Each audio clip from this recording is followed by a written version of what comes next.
Have you ever sat in a meeting where everyone seemed to agree, and then 2 hours later in the hallway, you find out nobody actually agreed? That's one of the most common and most expensive decision failures in organizations. It's called the Abilene Paradox. And once you see it, you'll start spotting it everywhere. Unanimous project approvals, strategies everyone supports, decisions that drive a team to a destination nobody actually wanted. Hi, I'm Mark Murphy, founder of Leadership IQ and a New York Times bestselling author with books like Hiring for Attitude, Managing Narcissists, and my newest groundbreaking book on teams called Team Players, the 5 critical roles you need to build a winning team. Here's the Abilene Paradox in plain English. A group makes a collective decision that none of the individuals actually want because each person wrongly believes everybody else wants it. And the irony is this, it's not a failure to manage conflict, it's a failure to manage agreement. The concept comes from a story told by management professor Jerry Harvey. He describes sitting on a porch in Texas on a blazing day, perfectly content. Then someone suggests a long drive to Abilene for dinner. Nobody really wants to go. But one by one, everybody says yes because they assume the others must want it. So they take the trip, endure the heat, eat an underwhelming meal, and when they finally get home, the truth comes out. Nobody wanted the trip. They all agreed anyway. That's the Abilene Paradox. In business, it sounds like this.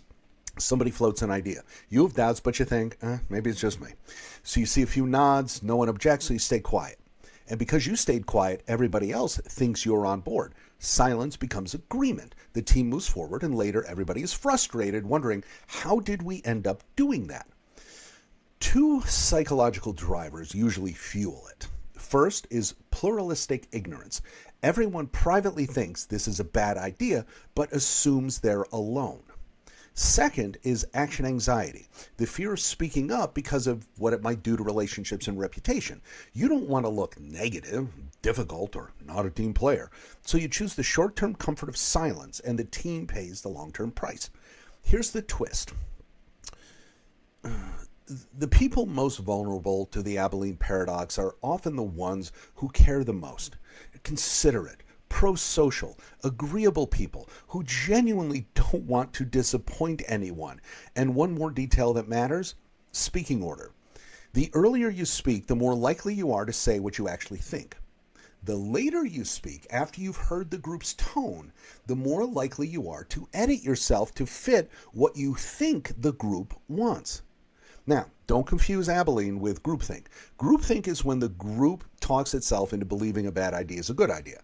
Abilene is different. People often believe it's a bad idea while the decision is being made. They just don't say it out loud. Okay? So a quick gut check, basically, as a leader. If a decision gets made and everyone looks energized and committed, you might be dealing with groupthink. If a decision gets made and people look quiet, tense, and you hear grumbling afterward, that's often the Abilene Paradox. By the way, if your team struggles to make fast decisions, spread the work evenly, or have disagreements that actually lead somewhere, my latest book, Team Players, will show you exactly why and what to do about it. 2 common workplace versions of this. 1, the unanimous project approval. A senior leader says, "This is a great idea, right?" Everyone nods. No one wants to be the first to say, "I think this is risky." The project gets greenlit. And 3 months later, when the timeline slips and the budget blows up and suddenly everyone says, "I had concerns from day one." 2, the policy rollout. A new policy drops. Return to office, performance process change, a new tool. In the meeting, leaders politely agree. In public, everyone's supportive. And in private, everyone complains. That's the Abilene Paradox too. So how do you prevent it? You don't fix the Abilene Paradox by telling people, be more courageous. You fix it by designing the conversation so honesty is the default. 4 moves that work. First, stop treating silence like agreement. If a decision feels too easy, get suspicious. Right? Ask, before we finalize this, what are the concerns? What are we missing? What would make this fail? Second, get independent input before discussion.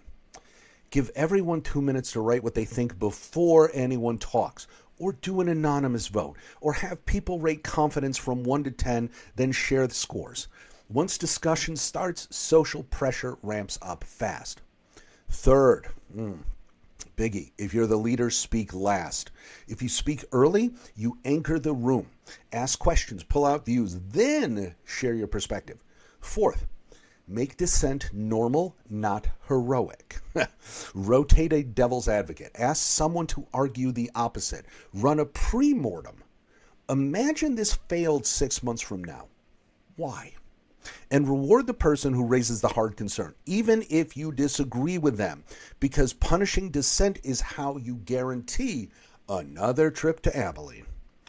Quick side note, this is exactly why I wrote Team Players. Too many teams confuse being agreeable with being effective. High-performing teams have the right mix of roles so disagreement doesn't feel dangerous. It feels productive. They surface problems early instead of smiling, nodding, and quietly resenting the decision later. So let me land this here. The Abilene Paradox is what happens when a team mistakes silence for support. Everyone privately disagrees, everyone publicly agrees, and the group commits to a decision nobody wanted. If you want better decisions, you don't need louder meetings. You need safer truth and a process that pulls real opinions out early before the team commits and the budget gets spent. If this was helpful, hit like, subscribe, and turn on notifications so you don't miss the next episode.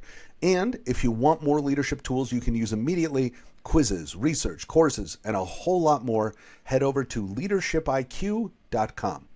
I'm Mark Murphy, and I'll see you next time.